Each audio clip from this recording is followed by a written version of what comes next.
al final de la clase lo colgamos en el campus, no, perdón, lo mandan por YouTube, como siempre, me confundí con las otras materias que los ponemos en el campus. Bueno, entonces comparto por acá. Vamos a hablar un poco de las propiedades de las soluciones de electrolitos. Hoy, con la profesora Ana empezaron ya a ver algunas de esas propiedades, en particular la conductividad. Entonces, bueno, para hacer una introducción, vamos a hacer un mini repasito de qué es un electrolito, ¿no?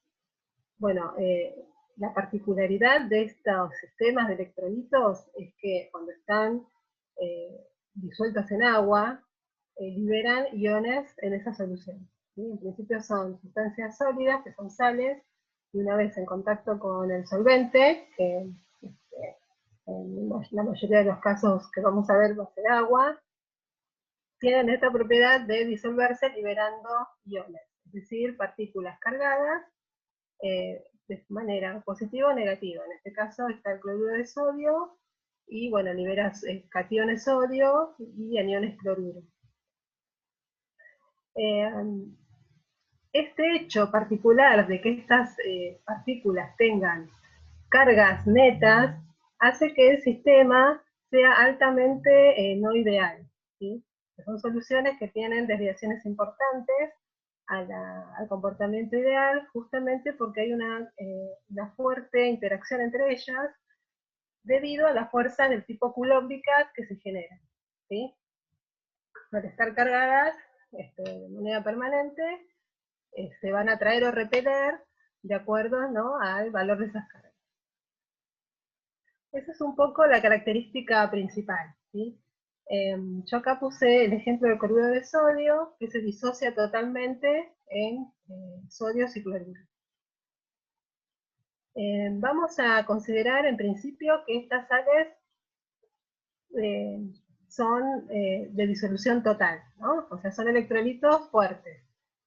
Habrá otros casos donde el soluto no se disuelve el 100%, sino que queda en equilibrio, una parte disociada y otra parte no disociada. Pero bueno, para esta serie en particular vamos a considerar una disociación completa, ¿sí?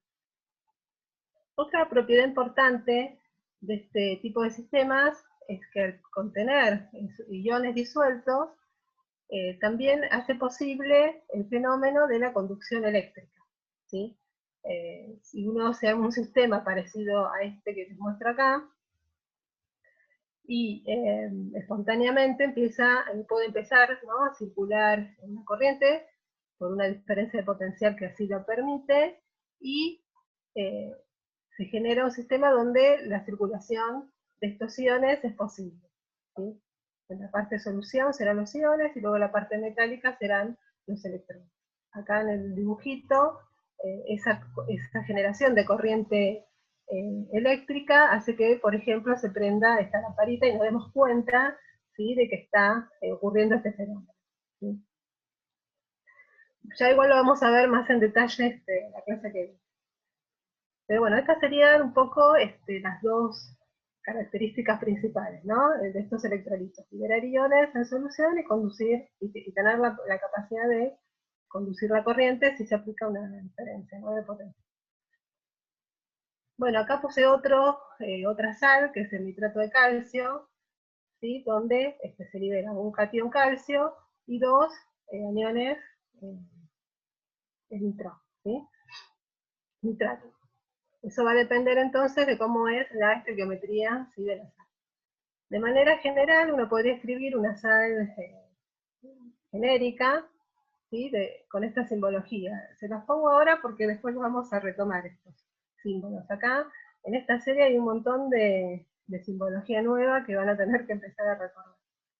Pero bueno, M sería el catión y el número de cationes de la molécula.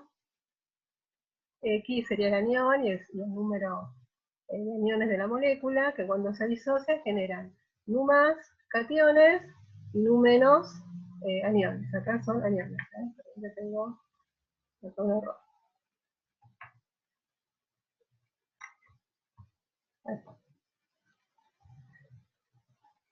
Bien. Entonces uno puede cuantificar de esta manera el número de partículas cargadas en el sistema.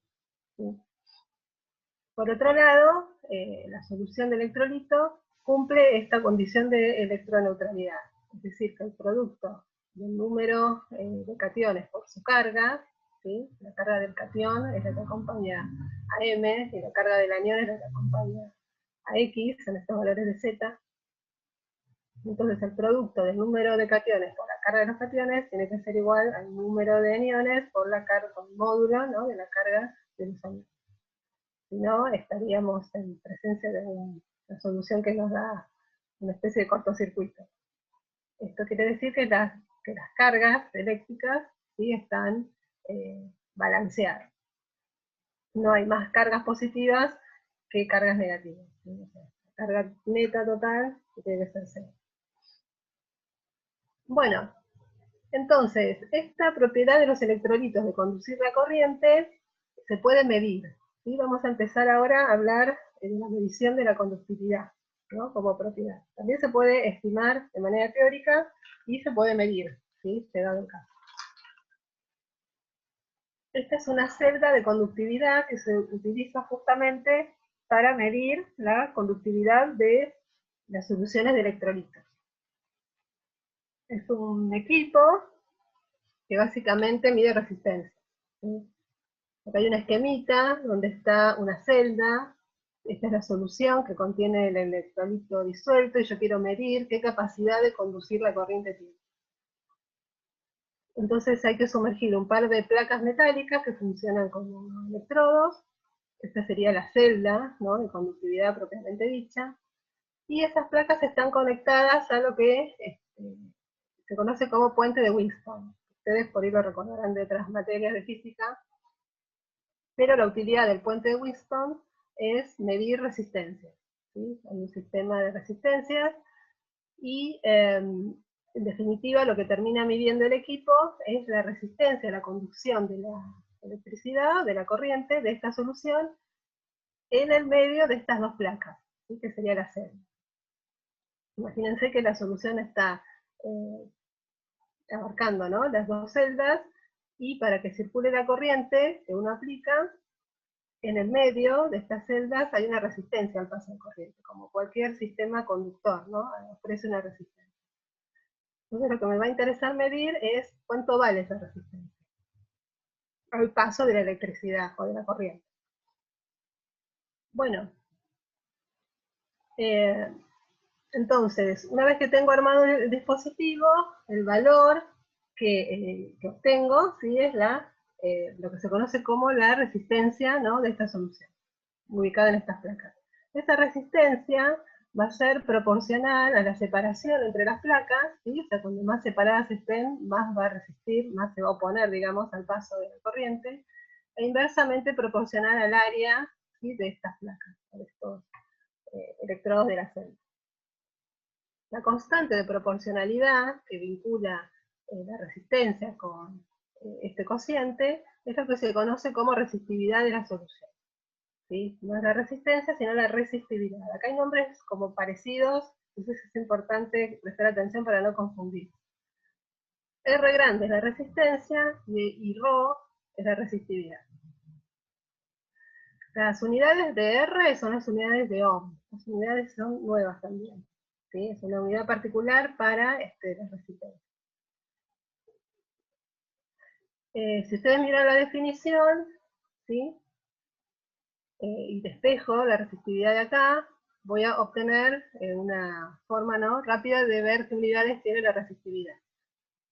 Entonces, como este es un cociente de longitudes sobre área, me queda que la resistividad tiene unidades de ohm por centímetro. Y fíjense que es una unidad media compleja, ¿no? Entonces, tenemos que recordar el valor, ¿no?, de la resistividad se expresa en ohm por centímetro. Por otro lado, este cociente de la longitud sobre el área es lo que se denomina constante de la celda. Hay celdas patrones donde uno conoce muy bien el área y la separación entre ellas, y entonces puede medir y conocer cuánto vale este valor. ¿sí? Hay que hacerlas no con mucha precisión como para tener un valor de constante bueno. Bueno, como verán, la constante de la celda, que a veces se la denomina acá, de la celda, tiene unidades de centímetro a la menos 1, ¿no? Porque son longitud sobre superficie. Por otro lado, este valor de resistividad, si yo le calculo la inversa, ¿sí?, me da lo que se conoce como conductividad, ¿sí? Porque bueno, cuando la solución más resiste al paso de la corriente, menos conductividad va a tener. Es decir, cuando más se oponga al paso de la corriente, menos conductora va a ser, ¿sí? Por eso son inversamente proporcionales, ese es el concepto que tienen que recordar. Y entonces, veamos, si yo hablamos del dispositivo, mido la resistencia, determino la resistividad, puedo conocer la conductividad, ¿sí? Y si conozco la resistencia, puedo conocer la inversa de la resistencia, que se conoce como conductancia, ¿sí? Que es una medida, digamos, similar a la conductividad, pero bueno, con otras unidades. En el fondo implican lo mismo, ¿sí? Entonces, la conductancia, por las unidades de 1 sobre R, es la inversa de Ohm. Y esa inversa de Ohm es una unidad particular que se llama Siemens, tiene un nombre particular, ¿no? Entonces, cuando veamos en los cálculos que Ohm queda, digamos, dividiendo, podemos reemplazarlo por Siemens. Y las unidades de conductividad son la inversa de las unidades de Rho, ¿sí?, que es la resistividad. Entonces me queda, acá ya lo habíamos visto, me queda omega a la menos 1 por centímetro a la menos 1, es decir, Siemens por centímetro a la menos 1. Esto es para que tengan a mano las unidades porque es para confundirse, ¿sí? Son como medio mareantes. Pero bueno, la idea principal es que medir esta conductividad a través de este dispositivo me da una idea de de la capacidad, ¿no?, de esta solución que estoy midiendo para conducir la corriente.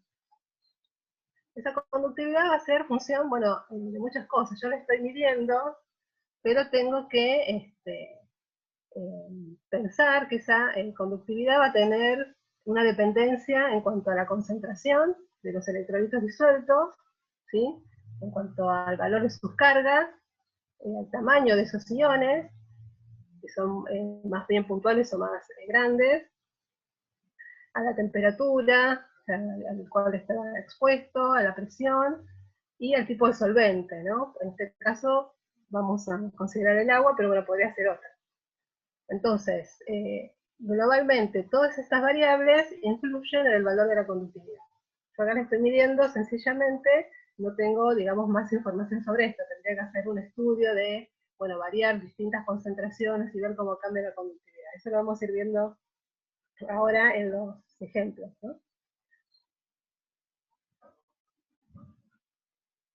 Bueno, dicho esto, estas definiciones, lo que les propongo es hacer el problema 6 de la guía de la parte, ¿no?, de conductividad. La serie de problemas arranca por el coeficiente de electrolitos, ¿no?, coeficiente de actividad de electrolitos. Pero bueno, como vienen los temas, me parece conveniente empezar por este problema, ¿sí? Entonces leamos, vamos a hacer todos igual, no se preocupen. Dice, se usa una celda con 2 electrodos de platino enfrentados para medir conductancia. Al introducir una solución de 0,1 molar de cloruro de sodio, cuya conductividad es 0.01067 Siemens por centímetro a la menos 1, y aplicar una tensión alterna, ¿sí?, es decir, la corriente que se aplica es del tipo alterna. Hay 2 tipos de corrientes, al principio la alterna y la continua. Bueno, en este caso es alterna. Entonces tiene esta frecuencia. En una corriente alterna, los iones constantemente están cambiando de dirección, ¿no?, porque la polaridad de la tensión hace que se alternen la movilidad. Sin embargo, en una corriente continua van siempre en el mismo sentido. Esa es la diferencia. Pero al final del problema lo que tienen que tener en cuenta es qué tensión se aplicó para generar esta corriente, ¿sí? En este caso del enunciado dice que se aplica una tensión alterna con esta frecuencia de 10 kHz y la amplitud, que es la diferencia de potencial, ¿no?, aplicada, es de 100 milivolts. Esta es la energía que yo estoy aplicando para que se movilicen los iones. Bueno, entonces se observa como respuesta una corriente alterna sin desfasaje de amplitud 1.0 igual a 1 sub 0, perdón, igual a 1.5 mA. Estas son unidades de corriente, ¿sí? Ahora en un ratito les comento un poco más sobre esto. Entonces, la diferencia de potencial se mide en voltios y la corriente en amperes. Entonces, en definitiva, aplico esta tensión, ¿sí?, o esta fuerza motriz, y circula esta corriente. Y entonces llevo adelante el ensayo. Y una vez hecho, me pide calcular la resistividad de la solución, la resistencia, la conductancia y la constante de la serie. Entonces recordemos que la solución está compuesta por el cloruro de sodio, 0,1 molar, y la conductividad K es 0.067 Siemens por centímetro menos 1 o Siemens sobre centímetro. Bueno, entonces lo que nos resta es aplicar las ecuaciones que les mostré recién. Empecemos por la resistividad. Como el dato es la conductividad, y recordemos que la conductividad era la inversa de la resistividad, bueno, acá puedo sacar, haciendo pasaje de términos, el valor de resistividad, ¿sí? O sea que simplemente haciendo la inversa del valor de la conductividad, saco la resistividad, ¿sí? En este caso da este valor.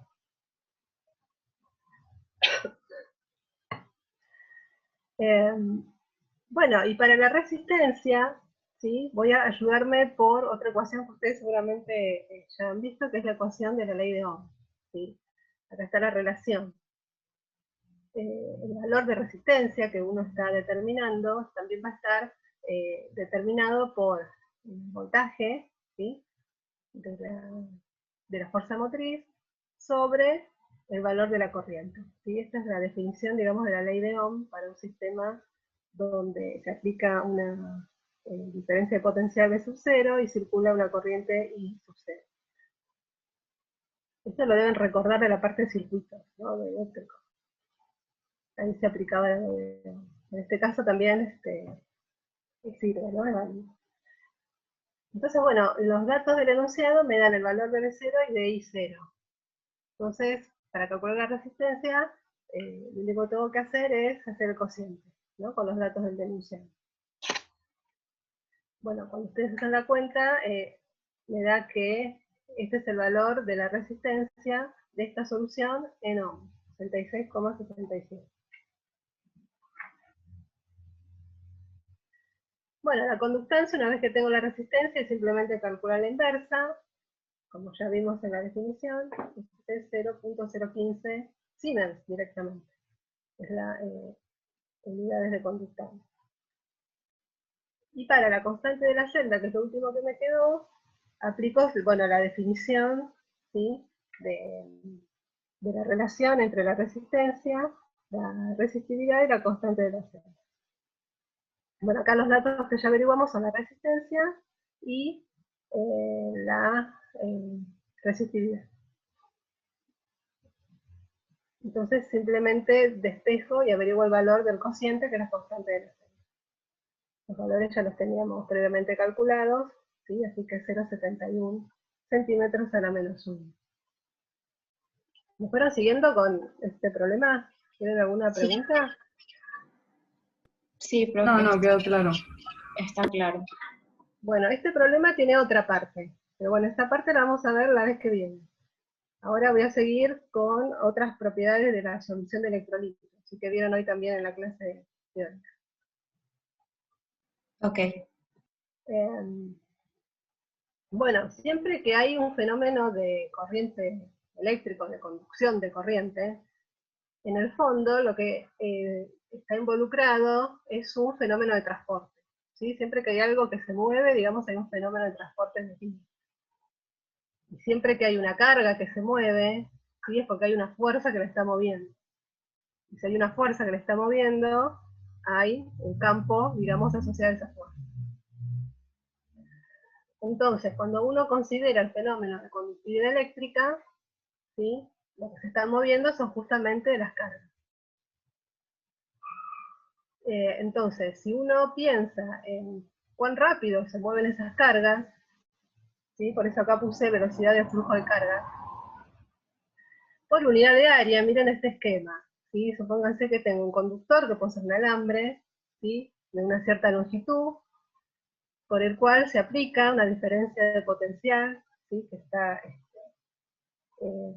simbolizado por estos pi, que es lo que moviliza, ¿no?, los iones. Si no está aplicada esa energía o esa diferencia de potencial, no se podría mover. Entonces, una vez aplicado esa diferencia de potencial, tengo un campo eléctrico asociado y una corriente que circula por movimiento de las partículas cargadas. En el caso de un cable conductor, ¿cuáles serían esas partículas cargadas? Los electrones, ¿no? Los electrones, perfecto. Y en el caso de la solución que hablábamos recién, son los iones. En el caso del ejemplo anterior eran los cationes sodio y los iones, aniones cloruro. ¿Sí? Para explicar esta parte, bueno, acá estamos considerando un material sólido, metálico, supónganse conductor, donde las cargas que se mueven son los electrones. Bueno, ese movimiento entonces genera una corriente eléctrica, llamada I. Sí, I.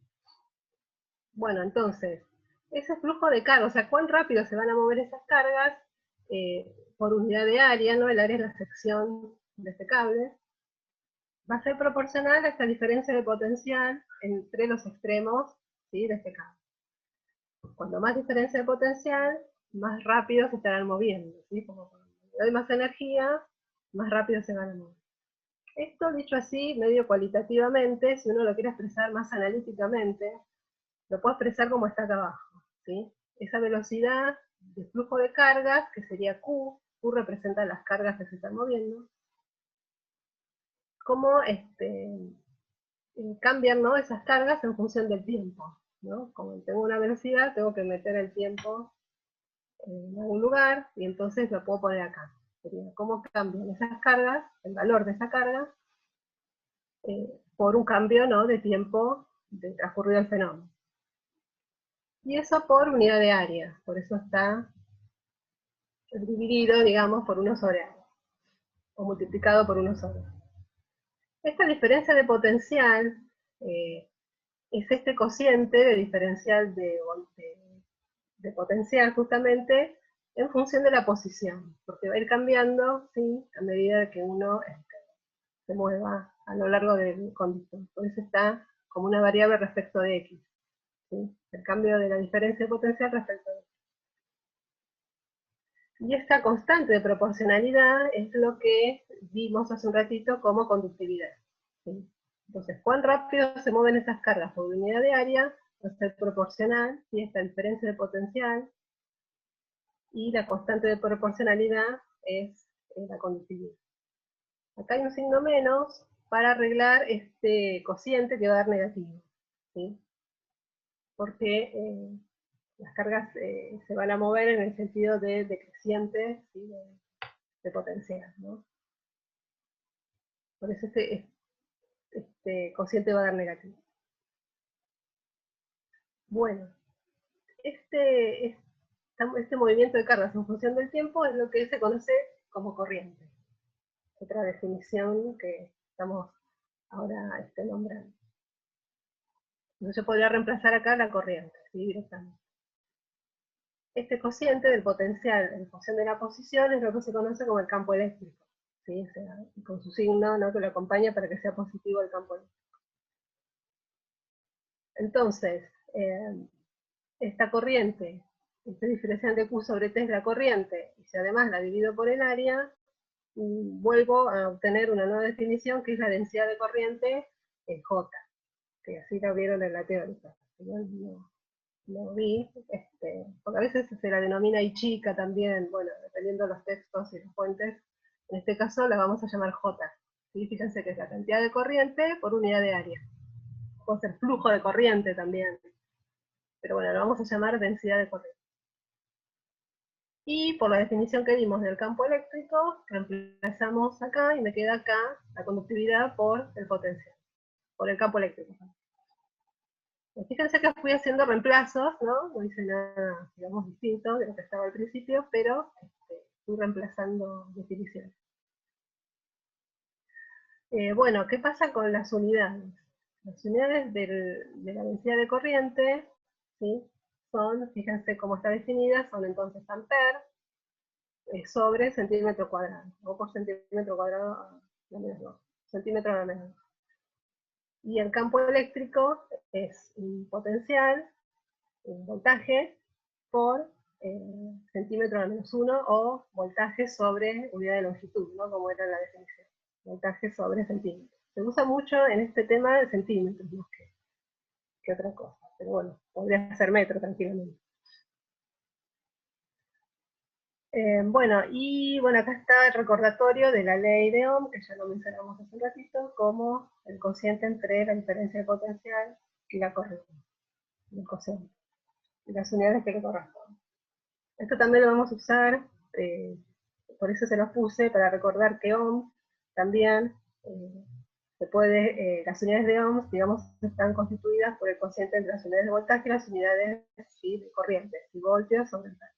Esta no es de área, sino de amperes, por corriente que está acá abajo. Bueno, entonces esto es lo que describe, de alguna manera, el movimiento de carga, ¿sí? Esta diferencia de potencial se lo conoce también como la fuerza impulsora, ¿no? Que moviliza las cargas. Si eso no existe, no hay movimiento de carga. Bueno, y además, esta densidad de corriente, uno la podría pensar, una corriente total, ¿no? De alguna manera, la corriente total de circuito, que está compuesta por dos, ¿sí? De dos partes, o dos corrientes que aportan, ¿no? A la corriente total, que sería la corriente que viene del lado de los cationes, más la que viene acompañada, o la que generan, ¿no? Los aniones. Entonces se puede pensar al J, a la densidad de corriente, como la suma de la corriente de los cationes más la de los aniones, ¿sí? Por otro lado, esa fracción de corriente que corresponde a los cationes, si la divido por el total, me da la fracción, ¿sí?, de corriente que aportan los cationes. Y a eso se lo llama T sub más, que es el número de transporte de los cationes. Y lo mismo puedo hacer para los aniones, ¿sí?, conociendo el valor de J menos, ¿sí?, de la densidad de corriente solo de los aniones. No, piénsenlo como que puedo separar, ¿sí?, el movimiento entre lo que es positivo y lo que es negativo. Por cómo está definido, ¿sí?, en los números de transporte, si yo lo sumo para todos los componentes de la sal, para todos los iones que participan, debería darme 1, ¿sí? Porque son, fíjense, son fracciones del total. Entonces, la suma de los T sub I representa iones y cationes, me va a dar 1. ¿Sí? Pues simplemente lo único que hice fue calcular una fracción del total. Bueno, esto, recordémoslo, tengámoslo en cabeza. Una consulta. Sí. ¿Qué significa T? Número de La transporte. fracción. Número de transporte. Es el número de Perfecto, transporte. gracias. Sí, creo que lo vieron recién. Porque en uno de los problemas lo piden, por eso acá lo introduje. Pero bueno, fíjense que son todos parámetros que me van contando cómo es que conduce cierta solución de electrolito la corriente. Vamos a ver ahora, ponerle números, pero son parámetros que me describen de alguna manera este comportamiento propio de los electrolitos. Bueno, por otro lado, como las partículas positivas son las encargadas de generar la corriente, parte de la corriente, ese valor del flujo, ¿no?, de corriente por parte de los cationes lo puedo estimar como el producto, ¿sí?, del valor de la carga, que sería el Z+, ¿sí? ¿Se acuerdan cuando hicimos la disociación de cloruro de sodio, que Z+ correspondía a la carga de los cationes? Por el número de Faraday. ¿Se acuerdan qué es el Faraday? Esta F no me salió en cursiva, pero es a veces, digamos, se pone en cursiva. No es una fuerza, sino que es la constante de Faraday. ¿Se acuerdan qué quiere decir la constante de Faraday? ¿O qué significa?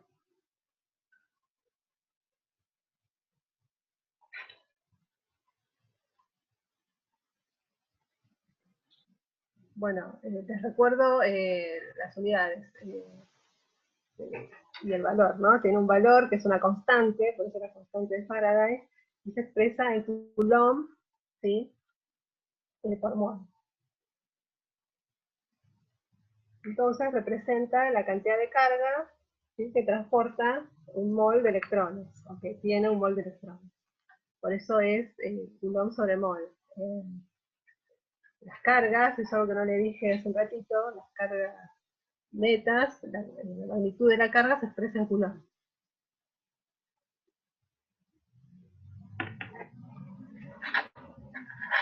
Entonces, además, si yo multiplico el Faraday, o sea, la carga por moles, por el número de moles, fíjense que acá hay una concentración, esa concentración de los cationes, y por la velocidad además que tienen esos cationes, supónganse que la puedo medir de alguna manera, todo este producto me daría un estimado bastante razonable del J sub, ¿sí? El producto de la carga del catión por el Faraday, por su velocidad y por su concentración. Es una manera de estimar el valor de J max. Y de la misma manera podría hacerlo para la parte aniónica, J menos.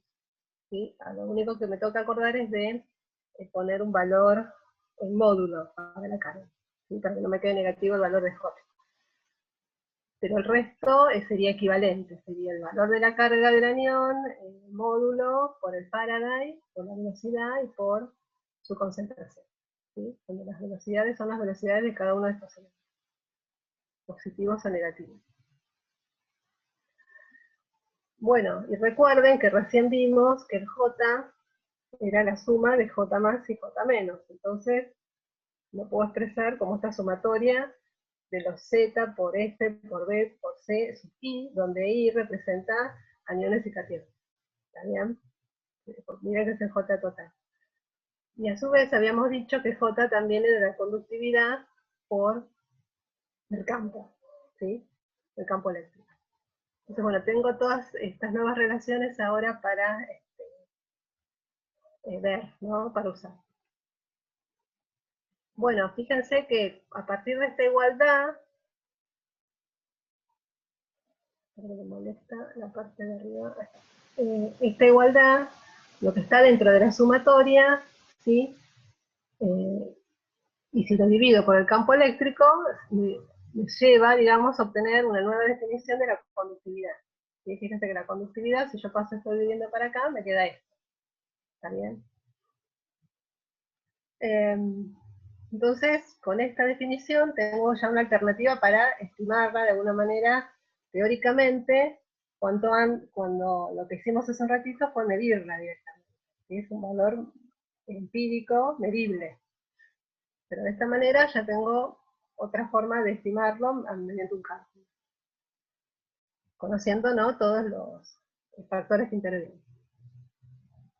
Bueno, por otro lado, si uno particularmente afecta este campo eléctrico a la velocidad, ¿sí?, dividiéndola, la velocidad del ion, y lo divide por el campo eléctrico, obtiene un nuevo parámetro que se conoce como movilidad eléctrica del ion, ¿sí? O sea, este cociente particular se lo conoce como movilidad eléctrica del ion, que es otra forma de describir el comportamiento del electrolito.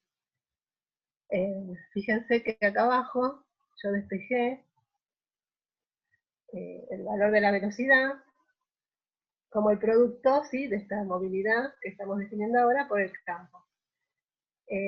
Y si uno hace diferentes ensayos donde va cambiando el valor del campo, va a ver que va cambiando también el valor de las velocidades, ¿sí?, de manera proporcional. Cuando más campo aplico, ¿sí?, más fuerza electromotriz, más velocidad va a tener al principio.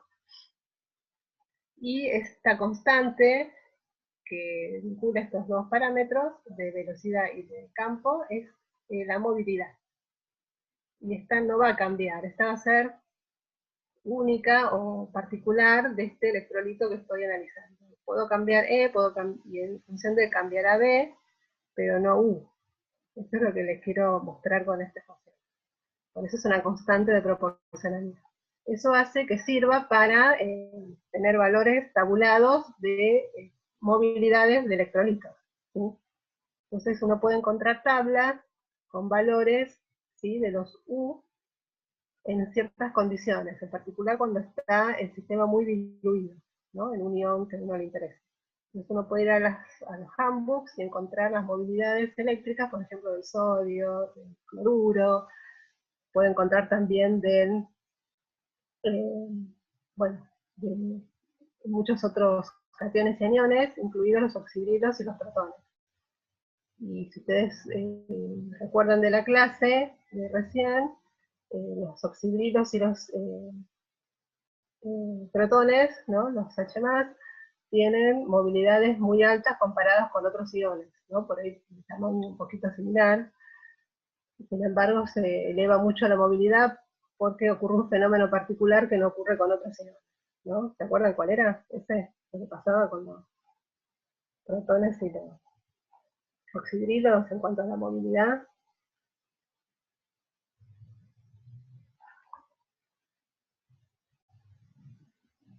Bueno, esos protones los oxidrilos de alguna manera están vinculados a través de puentes de hidrógeno, ¿no?, en un solvente como este. Claro, Entonces, sí. eso hacía que se mueva mucho más rápido. Era como una especie de puente, ¿no?, y entonces el movimiento se iba trasladando más rápido. Por eso tienen movilidades bastante más altas que el resto. Se escapan, digamos, de estos valores que uno podría estimar con estas ecuaciones. Pero bueno, es porque ocurre un fenómeno particular. En el resto de los casos va a depender de la carga del ion, del tamaño, ¿sí?, y del solvente donde esté circulando. Pero bueno, todo esto para decirles que la conductividad, entonces la puedo, de la solución, ¿sí?, esta es la conductividad total, esa mezcla de iones que tengo, la puedo pensar como la suma, ¿sí?, de las corrientes, ¿sí?, particulares de cada uno, y esas corrientes las calculo como el producto de la Z sub I por el Faraday, por la movilidad de ese ion y por su concentración. ¿Sí? Por lo que hice fue reemplazar este cociente por 1. ¿Está bien? Entonces, esto que está dentro de la sumatoria, tranquilamente lo podría denominar K sub I, que sería la conductividad específica o iónica de un electrolito en particular. ¿Sí? Es lo que está acá abajo. Fíjense la diferencia. El K, digamos, a secas, sin subíndice, es la conductividad de la solución, donde intervienen todos los electrolitos, ¿sí?, que están presentes. Mientras que la K sub I se refiere solo a la conductividad que aportaría un único ion de esa mezcla. ¿Está bien? Eso es para que lo diferencien. Bueno, dicho esto, veamos el problema 5, de conductividad de electrolitos. Dice, en un experimento de electrólisis, ¿no?, a través de una solución de conductividad K igual a 0.010 Siemens por centímetro a la menos 1, y sección transversal 10 centímetros cuadrados. ¿Sí? Circula una corriente de 0,1 mA. O sea, armé un sistema donde estoy haciendo circular la corriente, hay dos electrodos, y el valor de esa corriente que circula es el 0,1 mA. Y me da las dimensiones, ¿no?, de ese diseño, ¿no?, de la celda. Entonces, en el punto A se calcula la densidad de corriente y la intensidad del campo eléctrico en la solución. Entonces, recordemos que la densidad de corriente era el cociente, ¿sí?, de la corriente que circula sobre el área del dispositivo. Y a su vez, esa densidad de corriente era la conductividad por el campo. ¿Sí? O sea, ya tenemos todas las relaciones que necesitamos para este ítem. Bueno, fíjense que de los datos del enunciado, la corriente, el dato, y el área, ¿sí?, también es dato. Bueno, simplemente tengo que hacer el cociente, y tener un poco de cuidado con las unidades. Yo acá lo expresé directamente en amperes, y no en miliamperes como está acá, ¿sí? Entonces lo multipliqué por 10 a la menos 3. Y entonces me da 10 a la menos 5 amperes sobre centímetro cuadrado. Y esto es la densidad de corriente de este sistema armado de esta manera. Es una celda de conductividad, en el fondo, porque ya tengo el valor acá también como dato. Bueno, entonces ya tengo una de las primeras cuestiones que me pedían, la densidad de corriente. Cuando voy a la intensidad del campo eléctrico, bueno, me tengo que venir a este otro lado de la ecuación, porque justamente lo que me pide está acá. Ya averigué el valor de J, el valor de K está en el enunciado, ¿sí? Entonces, despejo. Paso el K dividiendo,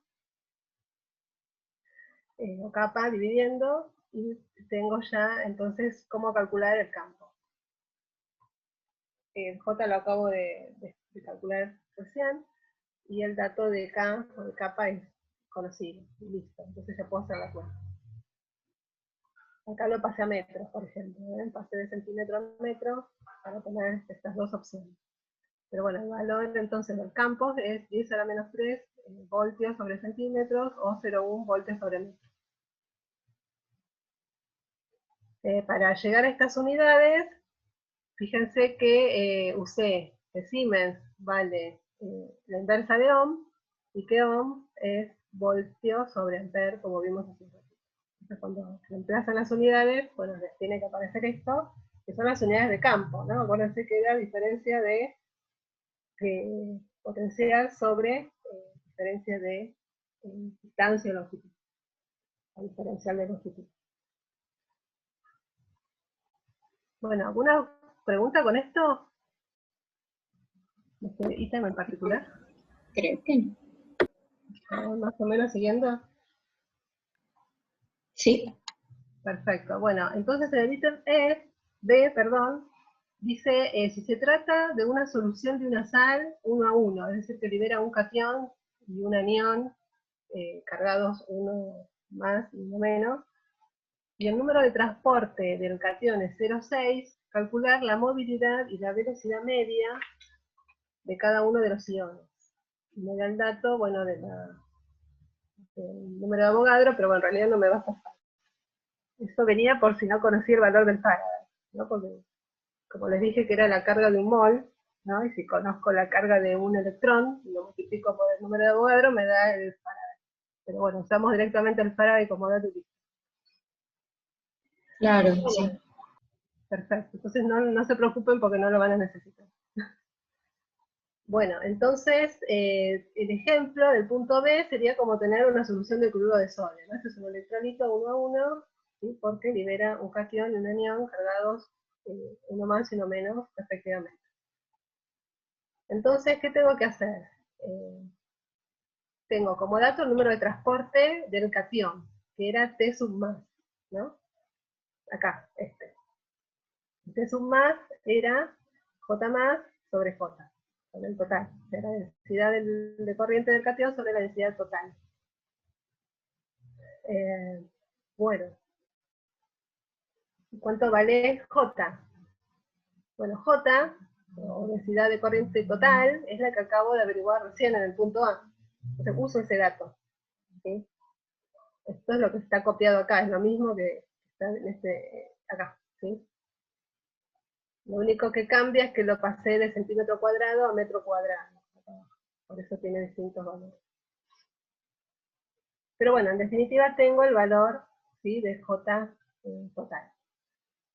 Y esta es la definición del número de transporte que me lleva a este cociente, como vimos hace un ratito. Listo, entonces, si 0,6 es el número de transporte del catión, lo multiplico, ¿sí?, por el valor de J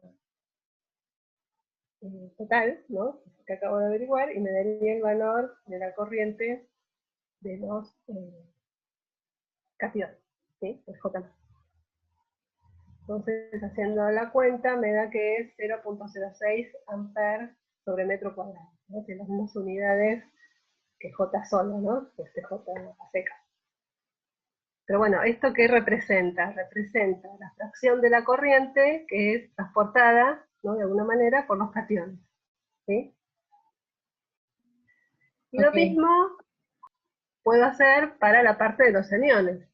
¿Sí?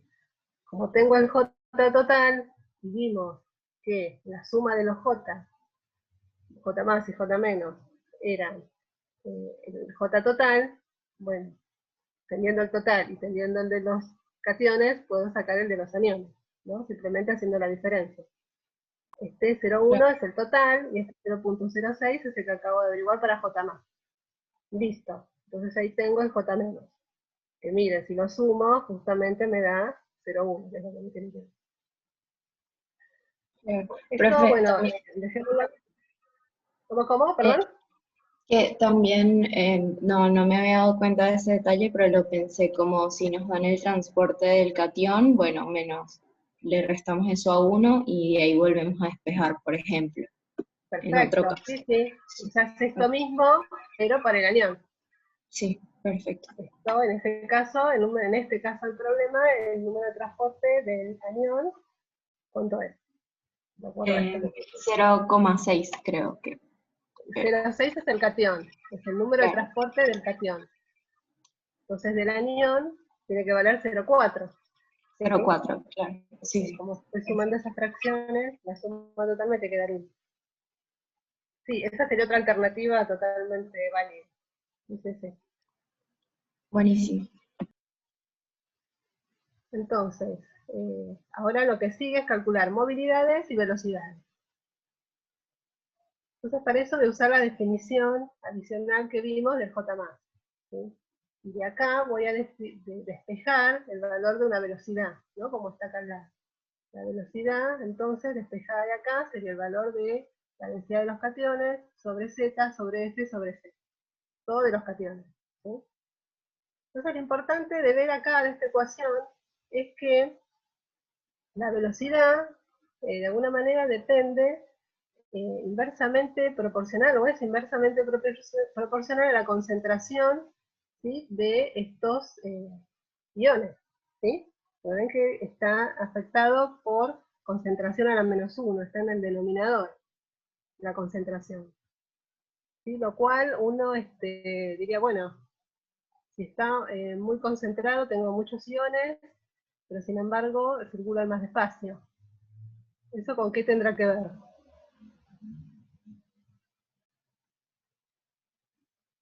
¿O por qué piensan que podría ser así? ¿Puede repetir la pregunta, por favor?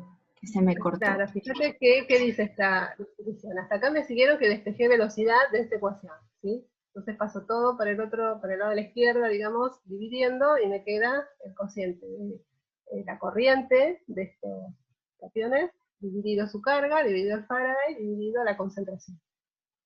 Yo lo que les digo es que, como quedó dividiendo la concentración, cuando más alta sea la concentración de estos cationes, es decir, cuando más concentrado esté el electrolito, menor, ¿sí?, va a ser Ah, la esta velocidad. velocidad. ¿Sí? Claro. Está bien, uno puede decir, está bien, puede ser que la corriente aumente, pero No, pero van a chocar, o sea, va a Por haber fricción puede ser. claro, fricción. Puede ser también. hay fricciones. Pero además, acuérdense la particularidad de estos sistemas, que es lo principal, que están cargados. Y siempre que hay partículas cargadas, hay fuerzas culómbicas que están actuando. O sea, fuerzas de atracción contra cargas opuestas y fuerzas de repulsión con iones de carga similar. ¿Sí? Ah, Entonces, cuando más cargas tenga, esos fenómenos, ¿sí?, culómbicos, de atracción y de repulsión, van a entrar a jugar, y es lo que va de alguna manera a retrasar el movimiento de los iones en particular. ¿Sí? Están más, como dicen, también es cierto que se chocan más frecuentemente, pero también esa fuerza de atracción, supónganse, va a ser más fuerte con los iones de carga opuesta. ¿Sí?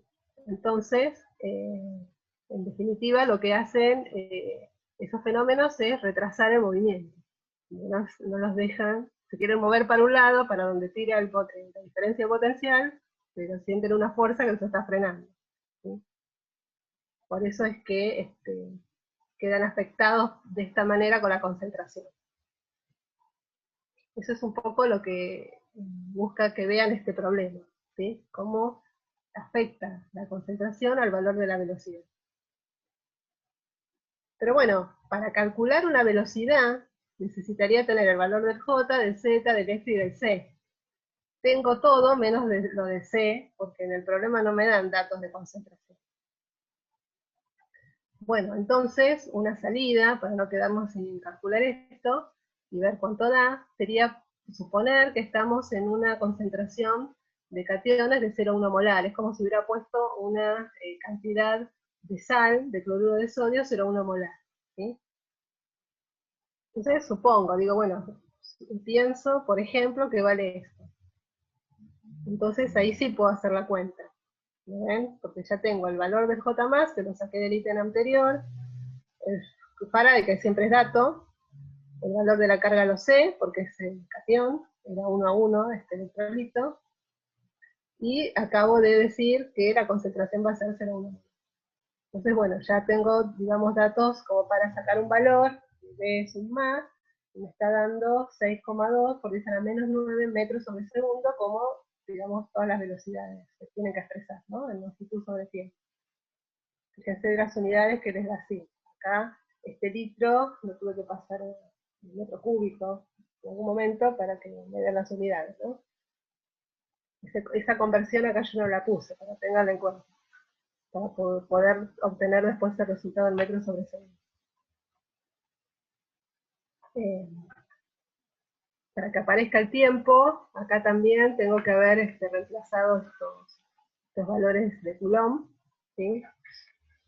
Por el voltaje, perdón, por la carga en función del tiempo, ¿sí? O el ampere en función del tiempo.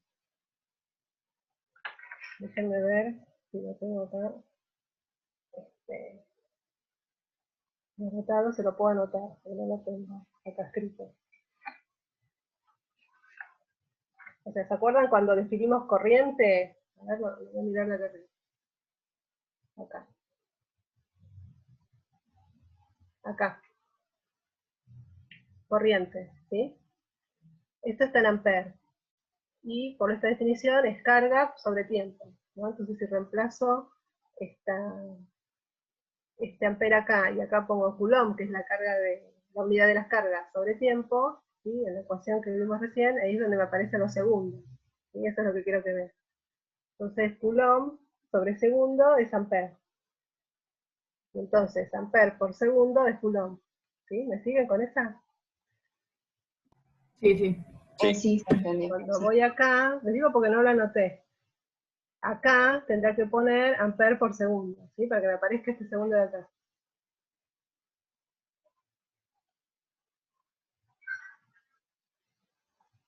Si quieren se los anoto, así ya les quedo. Bueno, se los voy a anotar para no perder tiempo ahora, antes de mandárselos. Lo voy a anotar acá al lado. Sí. Sí, tranquila, se No entendió. perdemos tiempo porque hasta que escriba y todo. Bueno, entonces esto fue hecho para el valor de velocidad de los cationes. Podemos hacer exactamente lo mismo para los aniones, ¿sí? Acá ya reemplacé los datos conocidos, puse 0,1 porque usábamos una sal 0,1 molar, y obtengo otro valor de velocidad que no es igual, es del mismo orden, pero bueno, me da 4,15. Los aniones son un poco más grandes, ¿no? En diámetro, porque tienen cargas negativas adicionales. Mientras que el catión tiende a tener un radio un poco más chico porque ha perdido, digamos, un electrón. Pero bueno, también va a depender de qué posición de la tabla periódica esté, ¿no? Entonces hay que tener cuidado un poco con eso. No es lo mismo un sodio más que no sé, otra carga positiva que un potasio, por ejemplo, más, ¿no? Están en distintos niveles de la tabla, ¿no? Entonces van creciendo en tamaño. Bueno, entonces ya nos arreglamos para obtener valores de velocidad de cationes y de aniones. Pero el problema también pedía valores de movilidad, ¿no? De U. Pero bueno, si recordamos la definición que vimos recién de U, que era la velocidad sobre el campo, podemos usarla para calcular U, el catión, es decir, la movilidad. Entonces, bueno, reemplazando con los resultados de recién, ¿sí? Y el campo que ya lo habíamos averiguado, me da 6.2 por 10 a la menos 8 metro cuadrado sobre voltios sobre segundo. Fíjense qué compleja, ¿no?, esta unidad de U, cómo queda.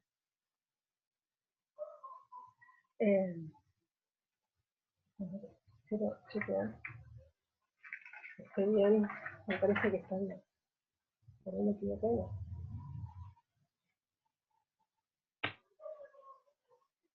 Bueno, fíjense de vuelta que lo que dijimos para velocidad en cuanto a la concentración, lo voy a poder razonar de la misma manera para la movilidad. Cuando más concentrada está la solución, menor va a ser la movilidad, ¿no? Por estas interacciones que estuvimos comentando recién.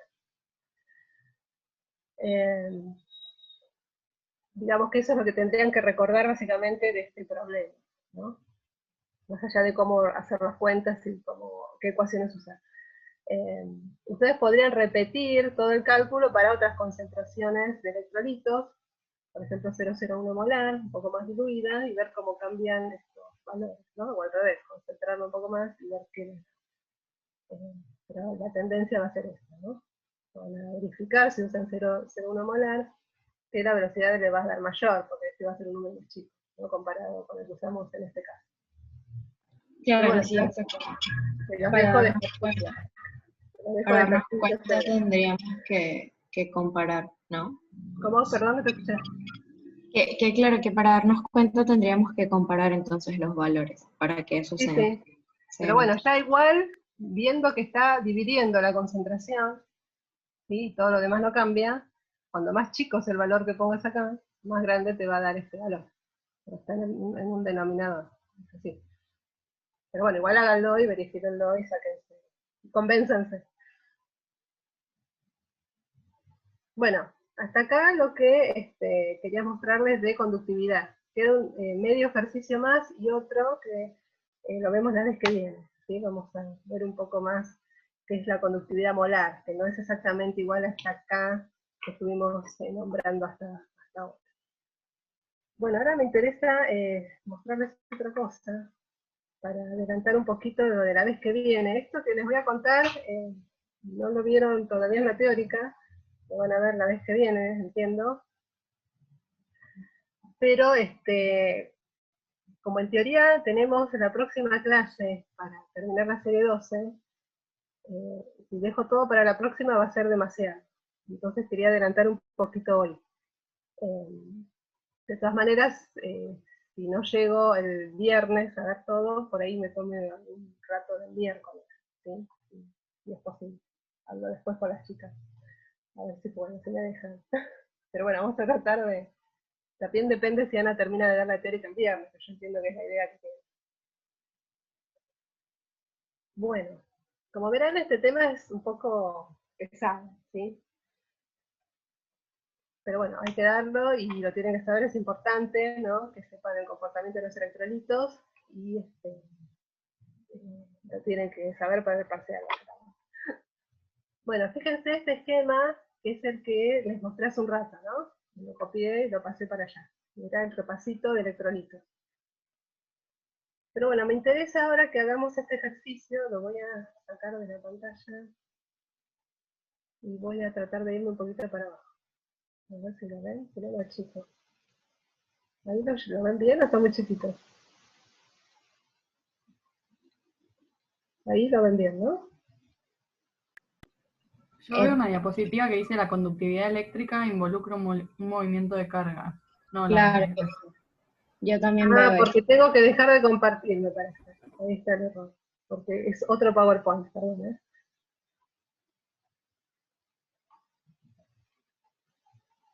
Ahí, ¿ven esta tablita en el celeste o no? Sí, sí, ahí sí. Ahí Sí. bueno. Uy. Esperen un segundo que me están llamando por teléfono. No me voy a cortar porque si no. Perdón. Bueno, entonces, Quería que hagamos este ejercicio. No sé si tienen algún papel o lápiz a mano, pero quería que practiquemos esto de darnos cuenta cuánto vale el número de cationes y el número de aniones, o sea, nu más y nu menos, para ver aniones, y los valores de Z. Para ir completando esta tabla. Ustedes me van dictando, eso es lo que quería que hagan. Para el caso del cloruro de sodio, 1 molal, ¿no? ¿Se acuerdan lo que es molal? Sí. La unidad de concentración ya lo usaron varias veces. Igual ahora Sí. lo repito. Molal era número de moles de electrolito por kilo de solvente. ¿Sí? Sí. Bueno, para el cloruro de sodio, ¿cuánto valdría el valor de nu más? 1. Según esto. 1. ¿No? Nu menos, 1. 1 también. Z más, 1. 1. ¿no? Z menos, 1. 1. 1 o menos 1. Menos 1. Menos 1. Acá tengo que poner signo, pues la carga, ¿sí?, de la partícula. ¿Qué pasa con M+? M+ representa la molaridad del catión.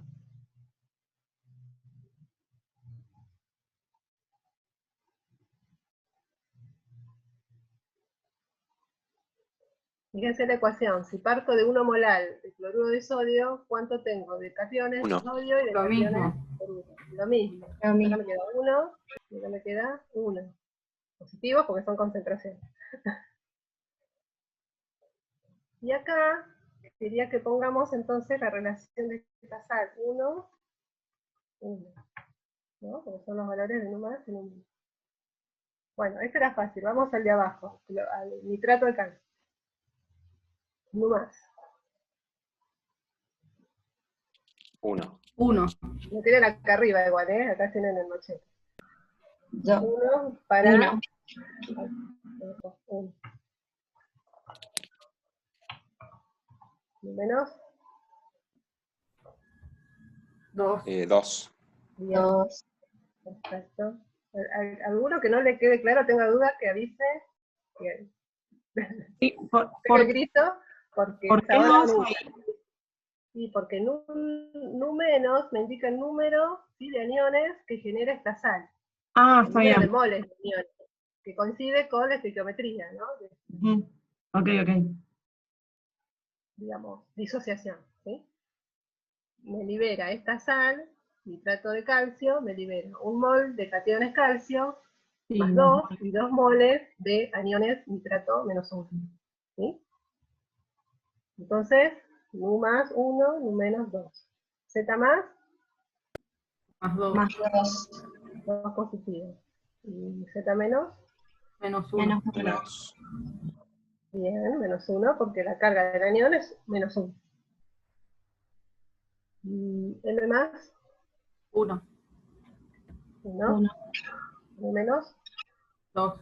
2. bien, porque tengo el doble, ¿sí?, de moles de aniones. Entonces la relación me queda 1, 2. 2. Esta es una sal, 1, 2. Vamos con la tercera que no está acá, así que eso ahora lo piensan ustedes, o lo escriben. Medio minuto para escribir. 2. 2. 2 para nu más, 3. 3. 3 para nu menos, Más 1. Más 1. 1, en Z más. Ay, perdón. 1. ¿Estás seguros? ¿Querés que lo escribamos?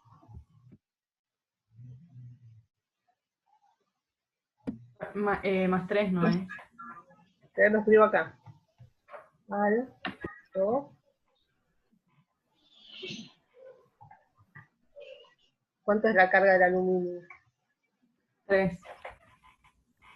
Más 3. Acá con 3. Acá con 2. Este va con esos índices. Y acá va un 2.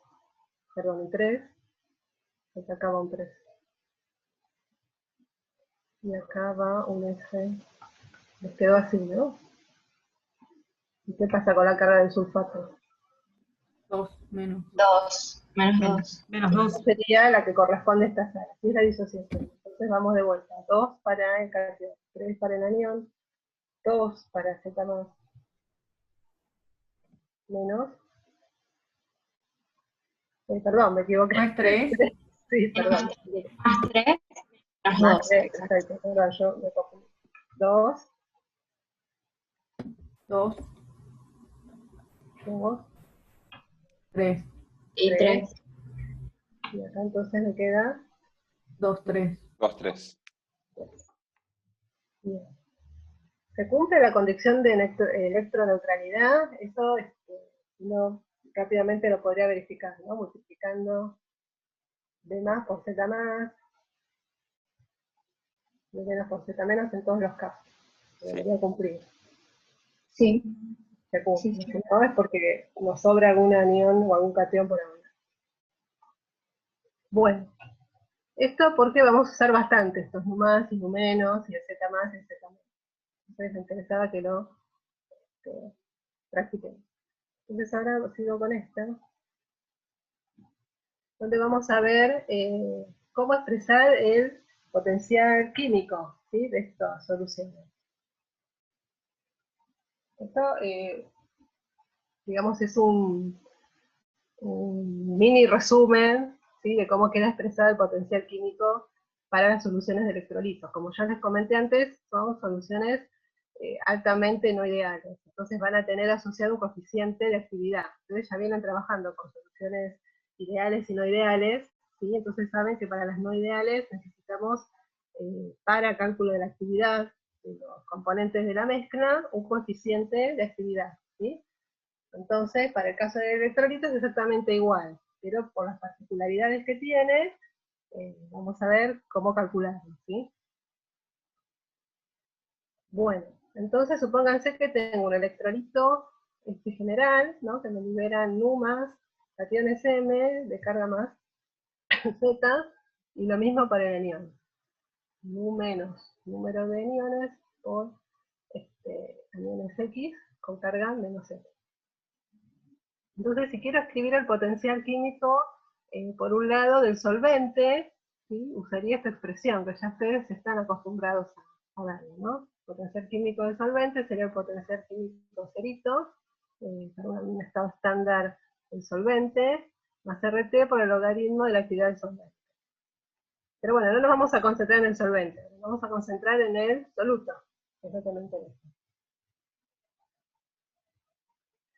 De la misma manera que expresamos los potenciales químicos hasta ahora, podemos pensar que esta sal que se disocia, ¿sí?, desde el punto de vista de su potencial químico, disociarlo en el potencial químico del catión y del anión. Entonces, cuando pongo más, por supuesto, me refiero a los cationes, y cuando pongo menos, me refiero a los aniones. Entonces estoy sumando el aporte de los cationes y de los aniones, ¿sí?, y afectados por el número, ¿no?, que aportan, por el número de cationes que libera y por el número de aniones que libera, ¿sí? Y entre paréntesis sería el potencial químico de cada uno de esos iones, ¿sí? Por ejemplo, en el caso del catión me queda un cerito en estado estándar, pero vamos a ver cuál es, de este ion, más RT por el logaritmo de la actividad de ese ion, ¿sí?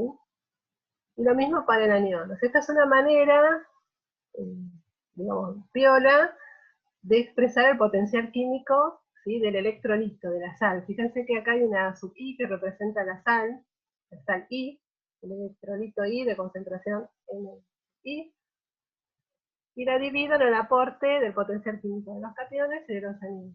¿Sí? Esa sería la idea básica. Después puedo empezar a trabajar, digamos, algebraicamente con estas expresiones, poniendo, haciendo, digamos, la distributiva, ¿no?, de nu dentro del paréntesis y reagrupando. ¿Sí? Váyanme siguiendo con eso. Entonces acá ya lo hice y reagrupé los ceritos. ¿Sí? Cuando hago la distributiva acá, los puedo agrupar de este lado, Y el resto me queda como RT más logaritmo del cation, y en vez de ponerlo multiplicado a la nu, más, por propiedades del logaritmo, lo puse elevado, logaritmo de A más elevado a la nu más. ¿Me van siguiendo con eso? ¿Se dan cuenta de lo que hice?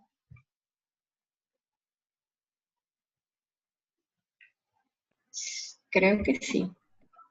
Es hacer distributiva dentro de este paréntesis, tanto para el anión como para el cation, y reagrupar. Y usar propiedades del logaritmo. Por eso lo puedo elevar acá al producto de la constante, digamos, con el logaritmo de algo, lo puedo escribir como ese logaritmo de algo elevado a esa constante. La propiedad del logaritmo. Sí. Entonces me queda expresado así para cation y anión. Bueno, todo este paréntesis lo puedo llamar nu estándar, el potencial químico estándar, perdón, del electrolito.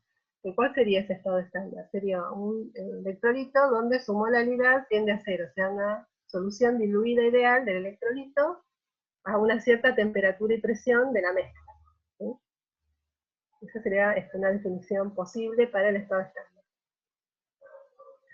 El resto lo sigo reagrupando, fíjense, y como tengo la suma, ¿sí? Primero saco factor común RT, y después sumo estos dos logaritmos, y por lo tanto me da el logaritmo de la suma.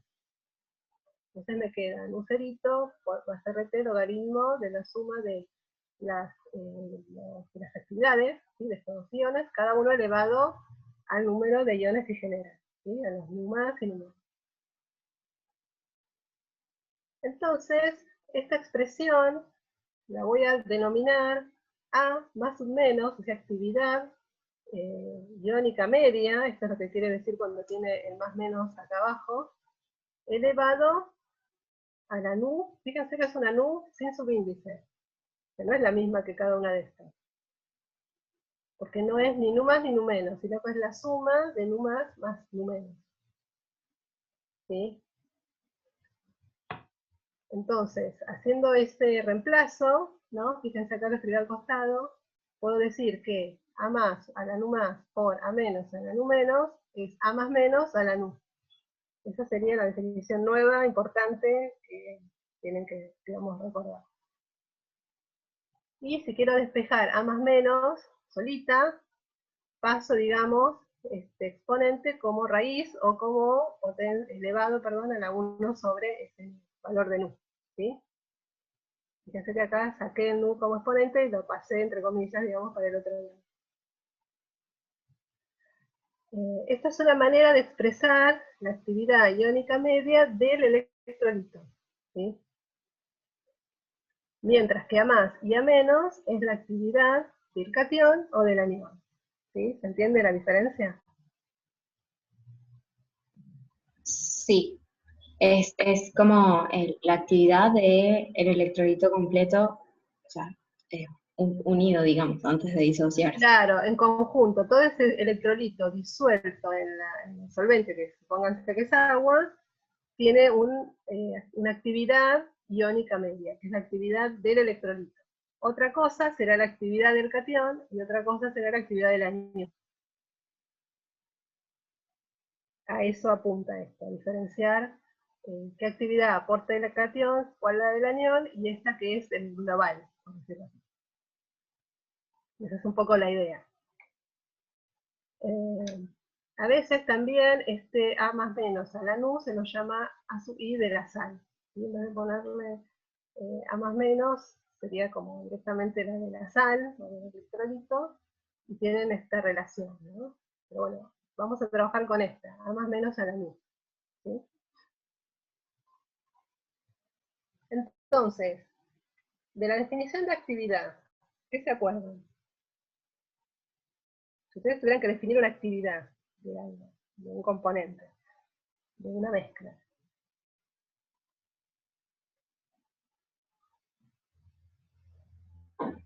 era el valor del coeficiente de actividad Por la fracción, por, ¿no? por algo que me indique la concentración. Puede ser una fracción molar, puede ser una concentración, puede ser una molaridad. En este caso vamos a trabajar con molaridad, con las M, que son las unidades, digamos, clásicas de los sistemas de electrolitos, ¿sí? Entonces, cuando defino actividad, cuando la quiero definir, por ejemplo, para el catión, lo hago como la molaridad del catión por su coeficiente de actividad, ¿sí? Y lo mismo para el anión, ¿sí? A menos es M menos por número, ¿sí? ¿Quién es M más? Bueno, ya lo vimos del ejercicio anterior. Es el valor de la concentración de la sal por el número de iones que genera. Entonces, M más sería M de la sal por nu más, ¿sí? Y lo mismo para los aniones.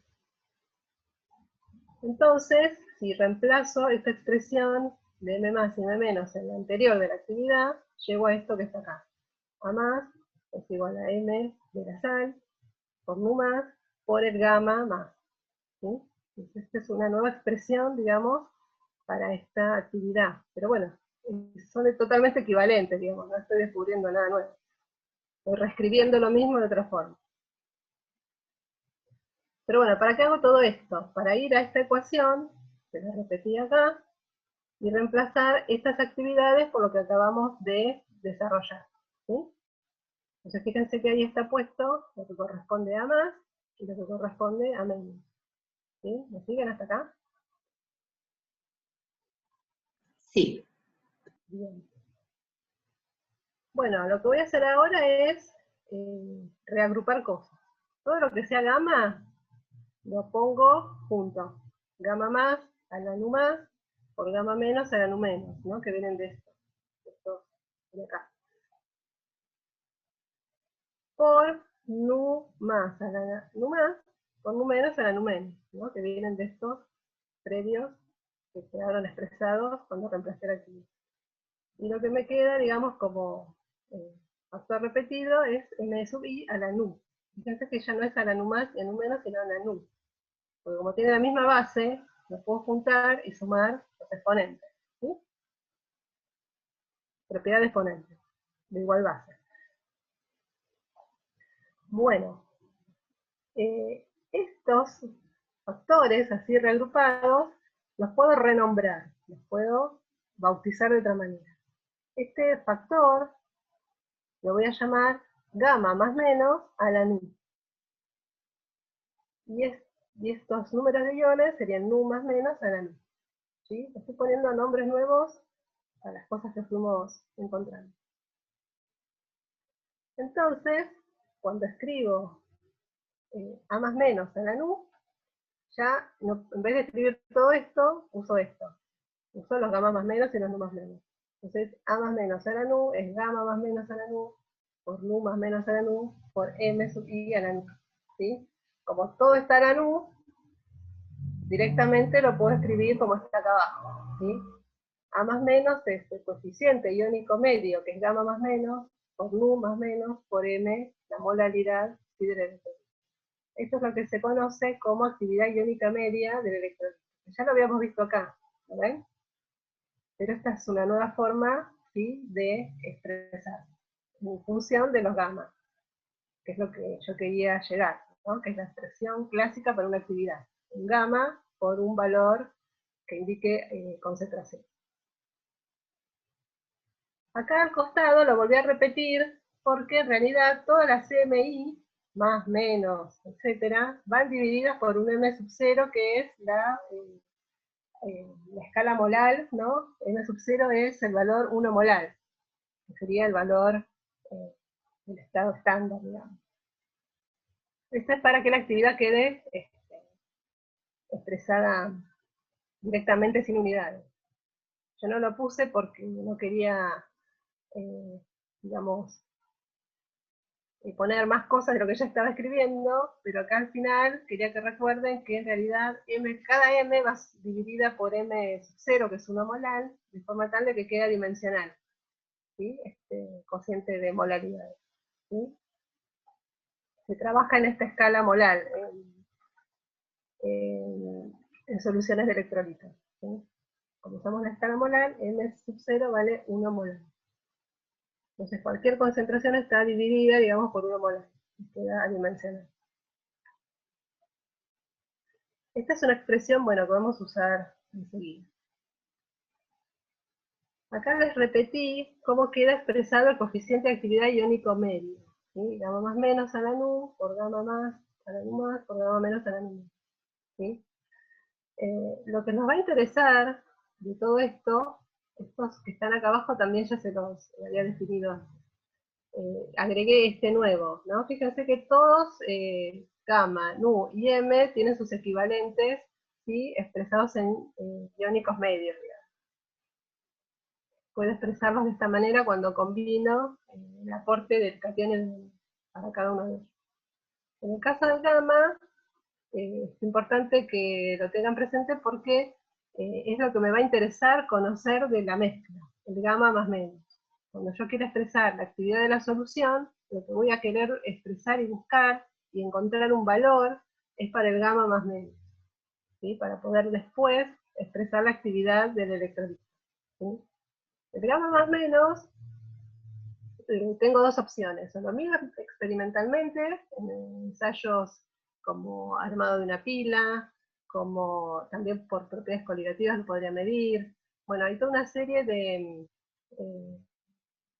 ensayos que me sirven para el gamma más menos, a través de cálculos de solubilidad, sí, también de electrolitos lo podría hacer, en fin.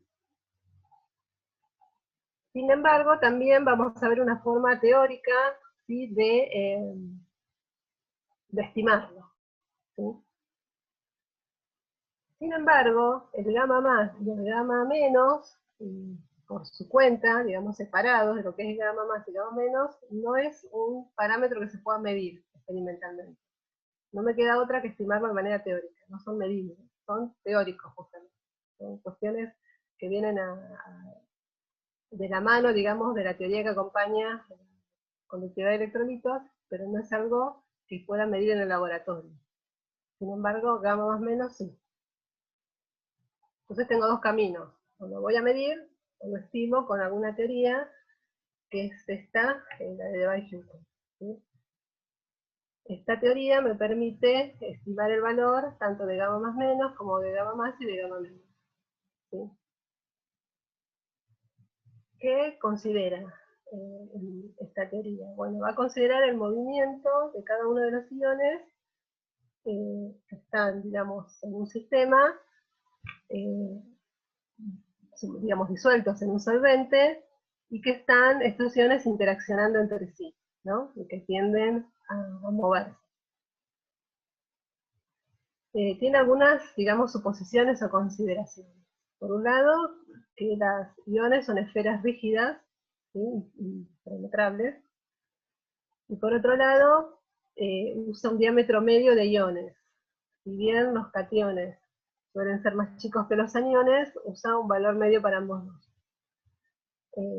Tiene en cuenta también el solvente, es decir, la constante dialéctica de ese solvente. Y sobre todo lo que va a considerar es estas fuerzas de repulsión y atracción culómbicas entre los iones de la mezcla.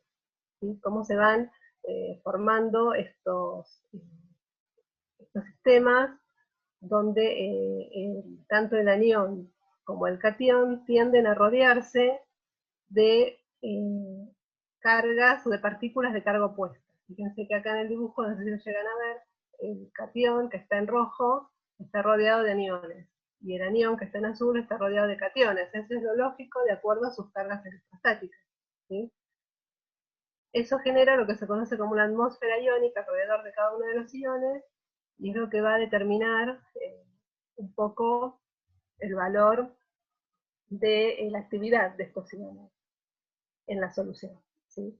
El hecho de que estén interaccionando todo el tiempo hace que el coeficiente de actividad tenga un valor distinto de 1, y bueno, la actividad sea distinta al valor de la concentración, ¿no? De ahí surge, digamos, la no idealidad de esta solución. Esto igual lo van a ver bien en la teórica, esto es un punteo. Sin embargo, cuando hacemos el desarrollo de la teoría de Weisshütten, llegamos a una expresión para el logaritmo de gamma más menos de este tipo, ¿sí? Sería el producto de las cargas de los iones que intervienen por unas constantes A y B, y acá arriba aparece lo que se llama I sub m, que es la fuerza iónica de la mezcla. Ahora les explico qué es. Y aparece también abajo, ¿no? Entonces uno más constante que dependen del electrolito y dependen del solvente también, por I sub m a la 1 medio. Fíjense que este I sub m a la 1 medio es este mismo I sub m que está acá en el gráfico, ¿sí? Entonces yo acá estoy representando cómo cambia el valor de gamma más menos, aplicando log en este caso, pero es totalmente equivalente salvo un factor al logaritmo natural, en función de I sub m, donde I sub m representa la fuerza iónica de la solución. Y para calcular esa fuerza iónica de la solución tengo que considerar todos los iones presentes en la solución. Porque todas las cargas que estén presentes en la solución me van a modificar el comportamiento, ¿sí?, de los iones. Si uno grafica, ¿no?, cómo va cambiando gamma más menos en función de la fuerza iónica, va a obtener gráficos de este estilo. Van, digamos, el estado ideal sería gamma más menos igual a 1, ¿no?, o sea, logaritmo 0 de gamma, y de ahí iría bajando. Eso es lo que nos dicen los gráficos. A medida que voy aumentando la cantidad de iones. La fuerza iónica es mayor a medida que el número de iones es mayor. Se puede equiparar a la concentración, ¿no? Cuanto más concentrado está, más fuerza iónica voy a tener. Y fíjense que tiene tendencias del tipo lineal en la mayoría de los casos, al principio, cuando está bien baja la dilución, es en sistemas bien diluidos, y después, dependiendo un poco del electrolito disuelto, que serán estas tres curvas distintas, para el cloruro de sodio, cloruro de magnesio y sulfato de magnesio, se van un poco desviando, ¿no? Estos círculos unidos son los datos experimentales, y las líneas rectas serían los, digamos, cálculos teóricos a través de la ecuación de Weisshütten. Fíjense que de hecho esta es la expresión de una recta, digamos, que sale de 0, y la variable es I sub m. Uno puede ver un poco así. Por eso tiene esta tendencia. En el caso del agua, que funciona como solvente y a 25 grados en la atmósfera, esta expresión toma esta forma. Logaritmo, bueno, acá ya pasé de logaritmo natural a logaritmo Gaussian.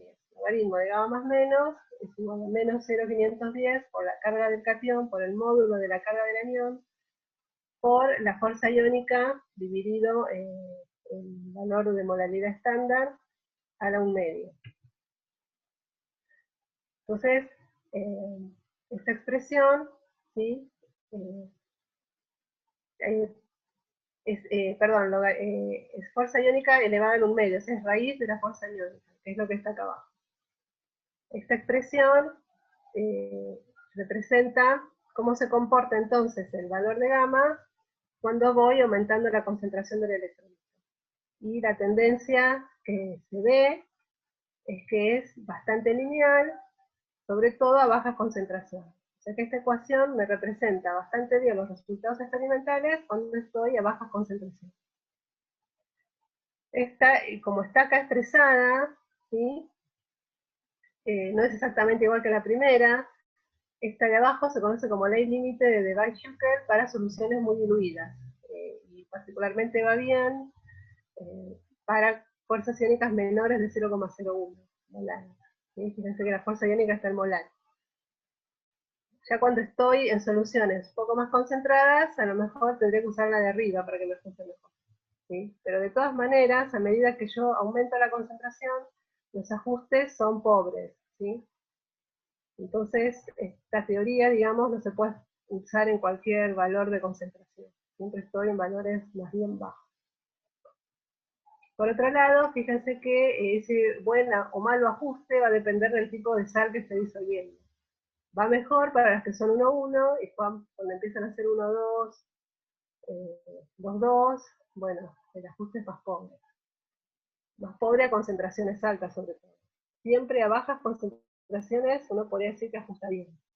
Pero ya cuando me voy para concentraciones mayores se separan, y se separan más cuando los electrolitos no son uno a uno. Bueno, ¿qué es la fuerza iónica? Tanto que lo nombramos recién. Bueno, es una forma de expresar digamos, qué campo eléctrico se genera dentro de la solución, ¿sí? Por el hecho de tener estas partículas cargadas disueltas en la mezcla. Sería un parámetro que representa, ¿no?, ese campo. Entonces, en los cálculos, la fuerza iónica se calcula como la suma de las cargas de cada uno de los iones al cuadrado por la molaridad de cada uno de sus iones a la 1, digamos, acá no hay que elevarlo al cuadrado. Esta sumatoria viene porque se aplica a todos los iones de la mezcla, ¿sí? Y luego que sumo todo, lo divido por 2. Esto es el valor de fuerza iónica que propone esta teoría. Entonces, fíjense que la expresión de arriba, de la recta, no es en función de la concentración, sino en función de la fuerza iónica. Se ajusta mejor con la fuerza iónica que con la concentración. No son equivalentes de alguna manera. Bueno, fíjense acá, hay unos gráficos un poco más ampliados de cómo cambia el gamma más menos en función ahora de la molaridad, ¿sí? Y fíjense que para soluciones muy diluidas, vale, obtiene a 1, el gamma más menos, porque estoy tendiendo a una solución ideal. Pero bueno, a medida que aumento la concentración para cualquiera de estas sales, o ácidos, que también hidróxidos, cualquier electrolito, ¿sí?, que está presente acá, rápidamente se empiezan a desviar. Solo estos ajustes lineales que vimos recién valen, como les dije, a concentraciones muy bajas, ¿no? Acá sale una ampliación para el hidróxido de sodio y el hidróxido de potasio. Ya alejados de esos valores más bajos de molaridad, se empiezan a desviar bastante, primero bajan y después, fíjense que suben, ¿no? Va cambiando bastante el comportamiento no ideal de la mezcla a medida que aumenta la concentración. Entonces las desviaciones son bien importantes. La ecuación de Debye-Hückel, como les mostré, digamos, es un poco limitada, porque representa bien, más que nada, la zona inicial de esta zona. Para mejorar un poco esas aproximaciones, hay una ecuación que está basada en la de Debye-Hückel, que, digamos, sirve para concentraciones un poco más altas, hasta 0,1 molar, digamos, se estima que uno lo podría usar, digamos, para tener una buena aproximación de gamma más menos, que es la ecuación de Davis, ¿sí? La ecuación de Davis uno la puede usar con más tranquilidad en un rango mayor de molaridad, y es la expresión que está acá abajo. Fíjense que es igual a la, parecida, ¿no?, a la de Debye-Hückel, y tiene un término adicional, que es lo que hace que mejore el ajuste, ¿no? Esta es para el agua también, en particular a 25 grados. Y también este término depende de la fuerza iónica. Bueno, dicho esto, podríamos hacer el problema 1. O sea que hablamos hasta acá. Y después seguimos la vez que viene porque son menos 10. Dice, calcule la fuerza iónica I sub m en una solución que contiene 0.01 moles de cloruro de potasio, 0.05 moles de cloruro de magnesio y 0.002 moles de sulfato de magnesio y 100 gramos de agua. Desprecie la asociación iónica, es decir, todas estas sales se disocian completamente, ¿sí? O lo que es lo mismo, estamos en presencia de electrolitos fuertes. Bueno, como vimos, en la fuerza iónica tenemos que conocer el valor de las cargas y el valor de la molaridad. Pero el problema me da moles en 100 gramos de agua. ¿Qué tendría que hacer entonces para calcular la molaridad de cada una de estas sales? Se multiplica por 10. Sí, porque la definición de molal es en 1 kilo de agua, o sea, en 1000 gramos de agua. Entonces, ¿qué pasaría para el cloruro de potasio? 0,1. Esperen que se me acaba de... Ay, se me colgó la computadora. Bueno, si tengo 0.01 moles de cloruro de potasio en 100 gramos de agua, ¿cuánto me daría la molaridad? 0,1. 0,1. Claro, tengo que correr un orden para arriba, ¿no? Estoy buscando la hoja, bueno. Entonces acá podría poner 0,1 molar. Para el cloruro de magnesio, 0,05. 5 Ah, perdón, 0,05.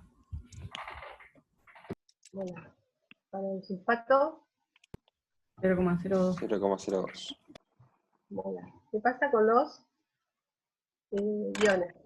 Molaridad de los iones para el cloruro de potasio es 1 a 1, entonces 0,1. es la misma para ambos, ¿no? 0,1 molar. ¿Qué pasa en este caso? El cloruro de magnesio. 0,05 para el magnesio. Y el doble para el cloruro. A 0,1. Sí.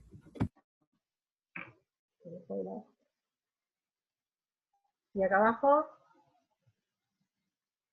0,02. sí, para ambos. Sí.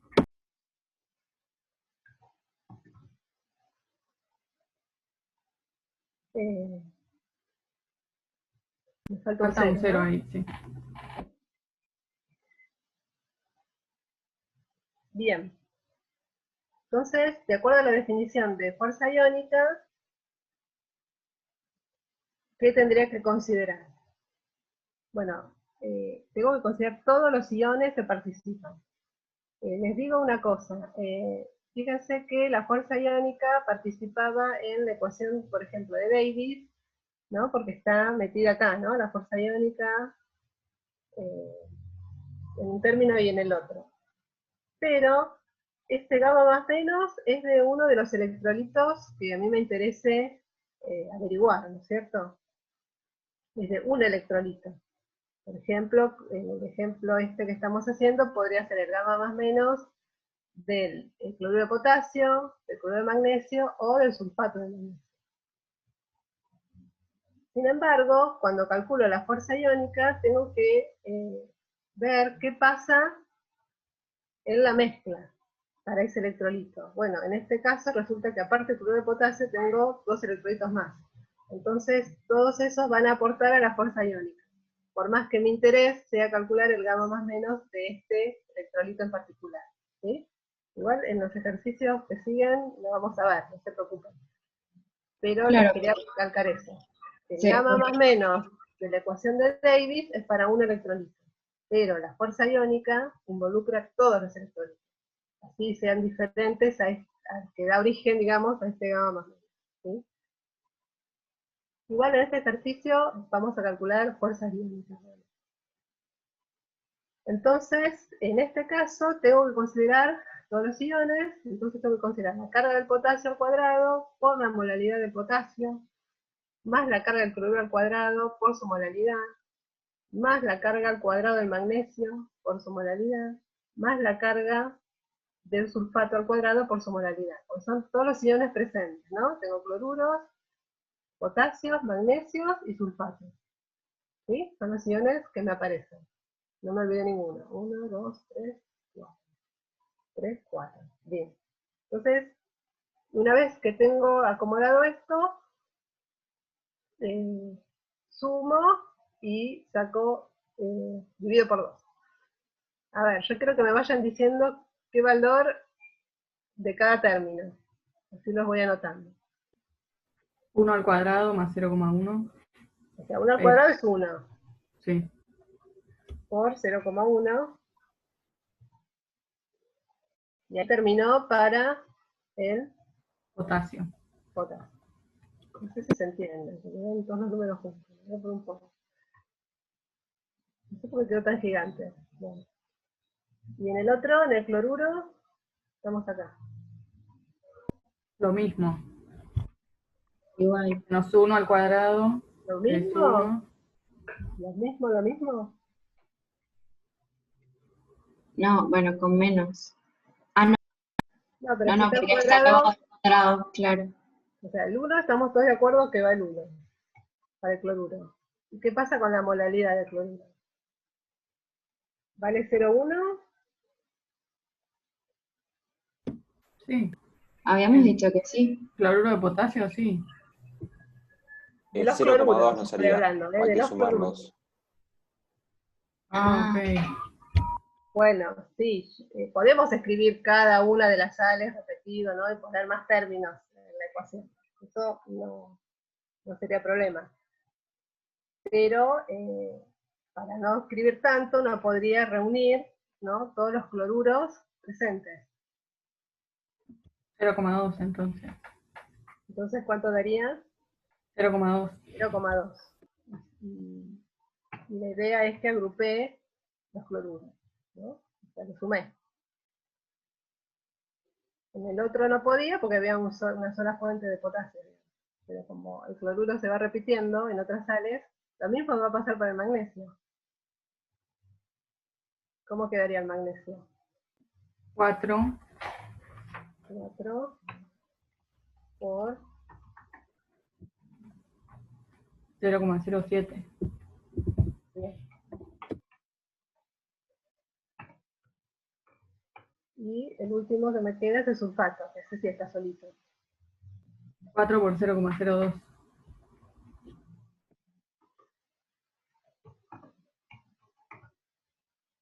Bueno, ¿alguien quiere sumar y dividir? Y así nos vamos.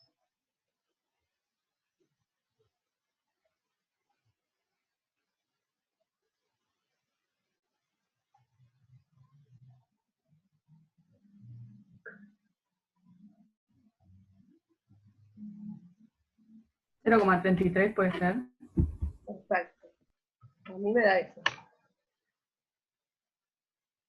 Bueno, este fue un ejercicio relativamente sencillo para calcular fuerzas iónicas.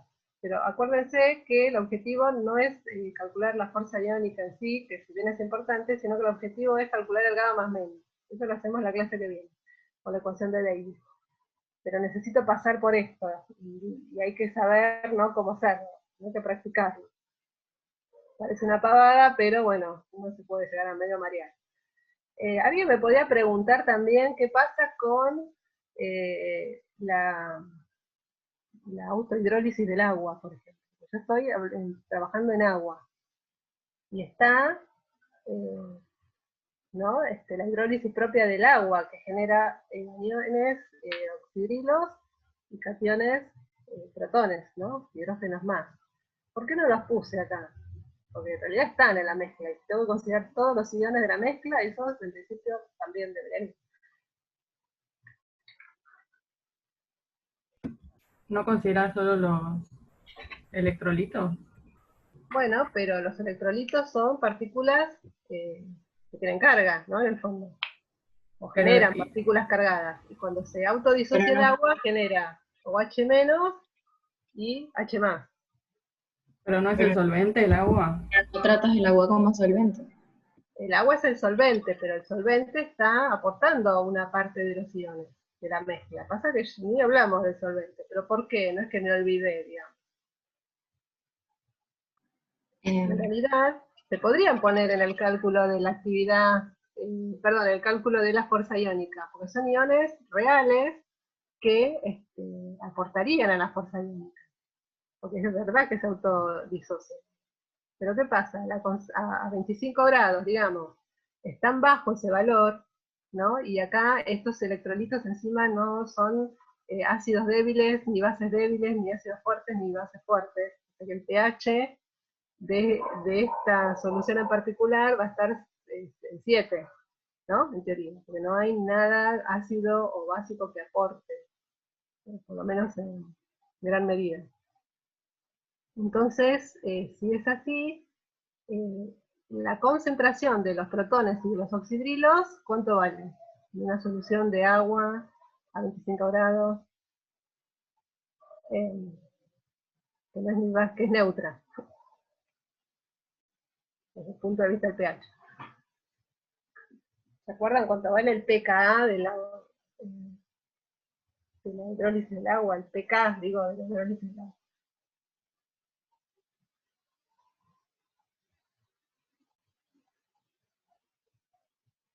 No se acuerdan. Bueno, cuando se disocia el solvente, se disocia en 10 a la menos 7 molar de oxidrilos y 10 a la menos 7 de protones. O sea, fíjense que 10 a la menos 7 frente a 0,1 y frente a 0,2 y frente a 0,07 es muchísimo, está muy por debajo, está como 5 órdenes por debajo, ¿no? Entonces por eso no se ponen, porque está tan baja esa concentración de protones y de oxidrilos que no vale la pena ponerlo acá, porque no va a cambiar, porque los que más van a aportar a la fuerza iónica son estas sales, ¿no? Porque están bastante más concentradas. ¿Está bien? Pero si en este solvente de agua estoy disolviendo, por ejemplo, un hidróxido de potasio, ahí ya tengo unos oxidrilos bastante, ¿no? Importantes que considerar. Y bueno, lo mismo los potasios. Pero bueno, a lo que iba con el comentario es que en realidad hay otros iones que serían el oxidrilo y el protón que no se ponen porque están en muy, muy baja concentración. Y provienen de la autohidrólisis del agua, suponiendo que está neutra, ¿no? Que está pH 5. Y eso va a depender de la temperatura entonces. A 25 grados vale eso, sí. Sí. Pero la autohidrólisis, si no hay ninguna base, ningún ácido que vaya a sumar más oxidrilos y protones, va a andar siempre en un número muy, muy, muy bajito. Entonces, por eso ni se considera el aporte del solvente a los iones, ¿sí? Pero bueno, no es que no estén tan diluidos que no aportan realmente a la fuerza iónica. Entonces nos quedamos con las sales. Bueno, chicos, ¿quieren preguntar algo? Voy a cortar acá.